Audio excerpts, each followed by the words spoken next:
Hi Megaminds! Welcome sa Megaminds Podcast. Kumusta? Ako nga pala si Megamind Cap. Para sa unang part ng ating first episode, may gusto kong ipanood sa inyo na mahalagang bagay at napapanahon.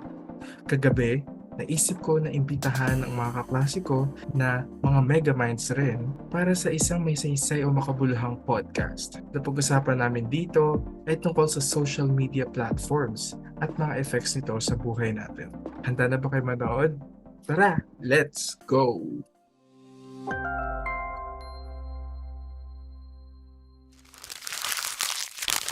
Good Mega Mindful evening. Welcome sa Mega Minds Podcast. Tonight, I'm going to call my classmates at tatanungin ko sila kung anong paborito nilang social media at kung bakit nila nagustuhan ito. At tatanungin ko rin sila kung anong mga na-observe nila na effects or impact na kanilang na-encounter sa paggamit ng mga social media. Pero bago tayo magsimula, ano muna ang social media o social media platforms? Ang social media platforms o social media ay isang application o website na maaaring mapagkunan ng entertainment. Maaari ka rin dito mag-post o makipag-socialize at marami pang iba.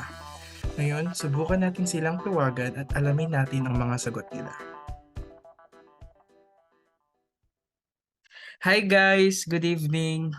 Good evening din. Hello, Good evening good din. evening. Kamusta? Ayos lang. Ito, Okay okay lang. lang. Nice. So, ngayon tatanungin ko kayo pero we're all aware naman na napaka-high-tech na ngayon kasi surprisingly sa ilang pindot mo lang meron ng entertainment any form yun. Sa dami ng social media apps, share ko sa inyo yung isa sa mga paborito kong apps na ginagamit ko lately is Instagram. Doon kasi I feel free to post any pictures and doon ko nakikita yung mga paborito kong celebs. Pero kayo guys, anong social media platform o social media app na ginagamit nyo lately? At anong nagustuhan nyo sa app na yun? Simulan natin kay Megamind Mark. Hi Mark! Hello. Siguro ako, para sa akin, YouTube yung pinakagusto kong app ngayon kasi marami siyang content. So, pwede siya for entertainment, pwede siya for other purposes also like learning. Maraming videos sa YouTube, may mga documentaries, may mga tutorials, may mga funny videos na kung saan pwede kang relax kung sakaling nai-stress ka. Ayun, nakaka-entertain talaga siya ganun. Di ba ang saya-saya niya gamitin? Doon din ako nanonood ng ano kapag gusto ko matuto magluto or kung paano mag-code. So ayun, thank you Mark. Tanungin naman natin ngayon si JL. Hi JL, Hello. anong app yung paborito mong gamitin? Share mo naman sa amin. Para sa akin is yung Twitter. Kasi 'di ba pagka kunyari may problema ka, tapos sabay gusto mong mag-vent out, wala kang mapagsabihan. Pwede mong i-post doon yung mga mo, mga saloobin mo sa buhay.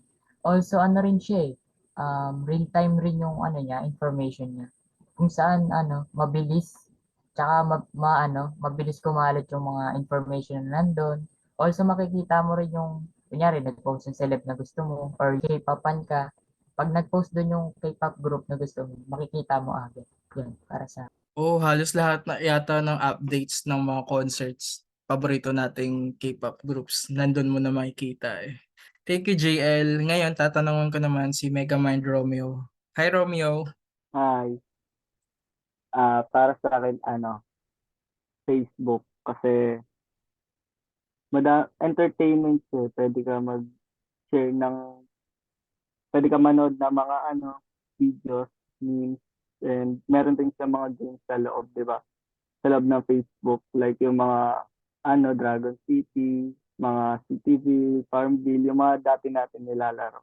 Pwede ka rin mag-post ng mga videos like mag-share ng mga videos and pwede mo i-share yung mga nangyari sa araw mo like yung sa My Day nga. Tapos pwede mo rin i-showcase yung mga talent mo. Parang masarap sa pakiramdam pag na-share mo yung talent mo sa iba, di ba? Oh, saya gumamit ng Facebook, napaka-reliable. At saka, ito yung pinakasikat na app dito sa Philippines. Naalala ko pa nga yung yung Pet Society tsaka yung Everwing. Thank you, Romeo. Tanungin naman natin si Adrian. Hi, Adrian. Hello. Para sa akin Messenger. Messenger kasi parang madali ka makakakontak sa mga malalayo. Di na katulad dati na, 'di ba, di na magsusulat-sulat, nag-aatid ng letter ganun. Nice. Thank you, Adrian. Ngayon, tanongin naman natin si Ryan kung anong social media app yung pinaka-paborito niyang gamitin. Hi, Ryan. Hello, magandang gabi. Para sa akin, na social media platform, TikTok. Bakit? Entertainment din siya. Simula nung nag-lockdown na way back 2020, ito yung mga nagagamit natin. Dito rin tayo natututong sumayaw. Tapos marami din information sa nakukuha. Pwede rin natin gamitin na memories gawa ng pagsasayaw kasama mga pamilya natin, ganito. Nagiging bonding din siya at pwede rin tong gamitin natin sa mga shop kaya ng bagong update na to. Dito rin tayo nagkakaroon ng kita at iba. At pwede rin tayong makakuha ng informations about sa mga iba. Gaya ng mga laro, ganyan. At yun lang. Maraming salamat. Oo, no, napaka-useful niya. Doon din ako nag-order online kasi sobrang mura niya. Pero guys, may isi-share ko sa inyo. Personally, sa paggamit ko ng social media, lalo na sa Instagram, iba yung naging psychological effect niya sa akin. Iba yung parang naging impact niya. Lately, na-observe ko sa sarili ko na parang nagpo-post lang ako parang for validation. Doon lang kasi ako parang siguro kung dahil sa hindi ko nakukuha yung validation sa physically, yung kakaharapan ko na kaya doon na ako nagpo-post sa Insta tapos doon parang masaya na ako na marami nagla-likes. Tapos may nagko-comment kung maganda yung suot ko. Sa inyo guys, kung kayo naman, anong na-observe nyo dun sa paggamit nyo ng app na yun or any social media? Anong psychological effect or any impact sa inyo sa paggamit ng social media? Siguro sa akin lately, since gaya nga na sinabi ko kanina, kaka-entertain talaga gumamit ng YouTube. Minsan kumakain na siya ng sobra sa oras ko. Like, kung may mga kailangan akong gawin, like mga projects, assignments. Minsan nasasapawan na siya kasi gusto ko na lang manood ng video sa YouTube kasi marami talagang content na mapapanood.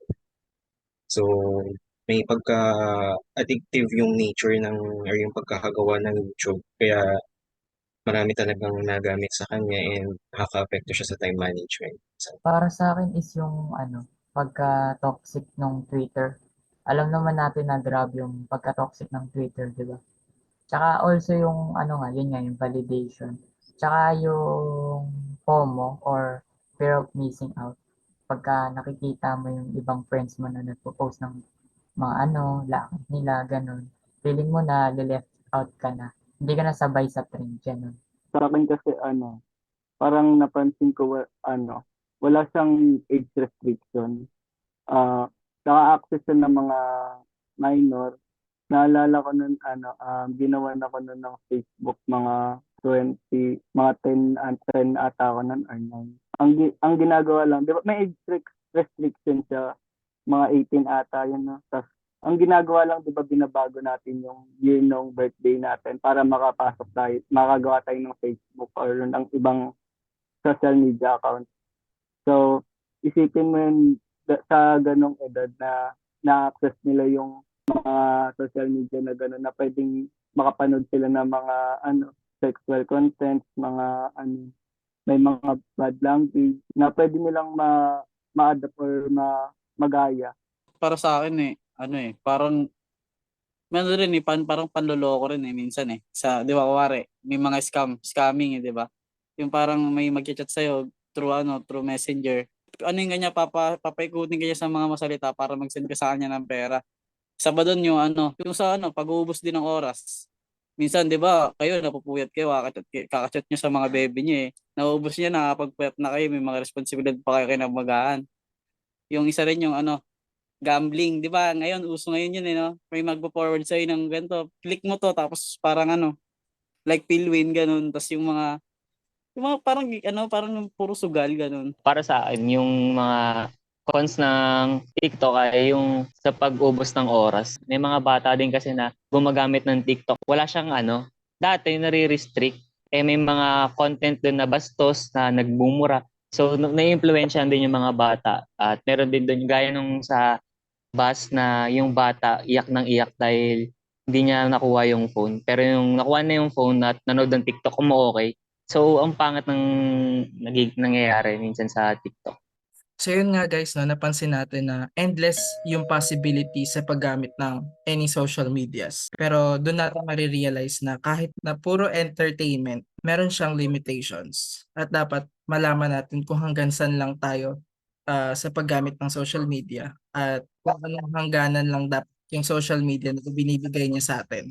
Dapat talaga na matuto tayo mag-manage ng paggamit ng social media. Discipline na rin yun para hindi tayo maapektuhan lalo na yung mental natin. Isa sa mga naapektuhan yan eh. And yung physical, siguro isa rin yun dahil hindi ka na nakakagawa ng any household chores or yung simpleng hygiene sa sobrang tagal ng paggamit nila sa phone or sa apps.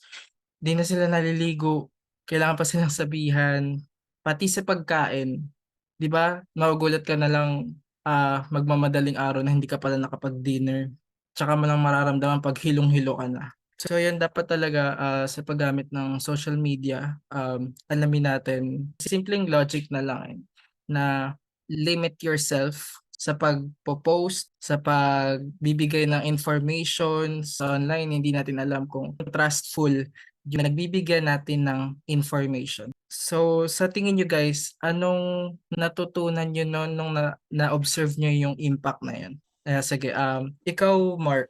Siguro, since yung pinaka-encounter talaga kasi issues time management.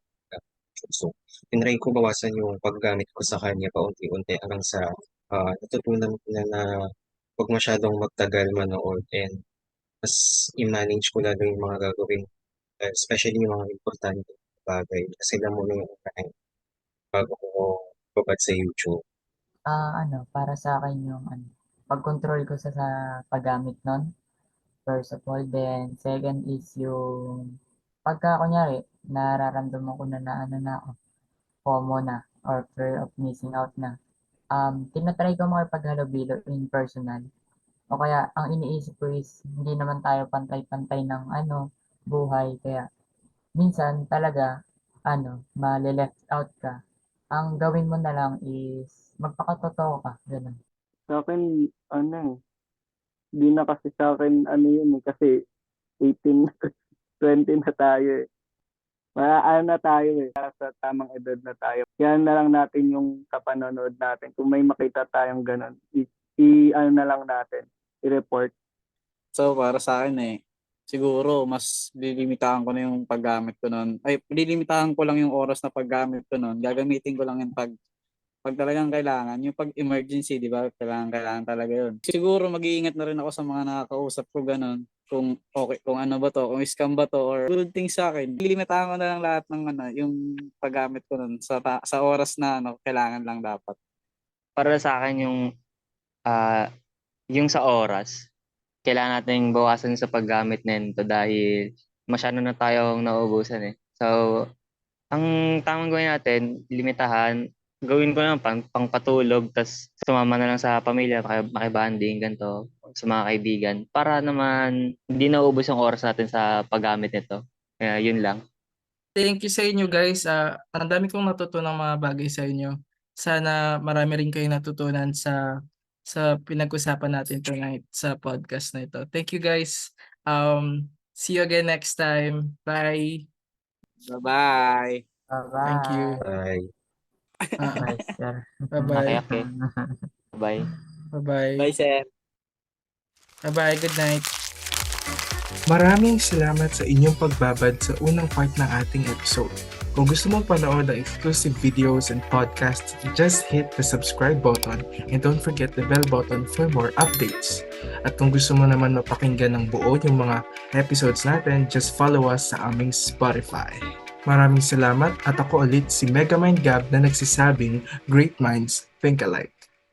Thanks for watching!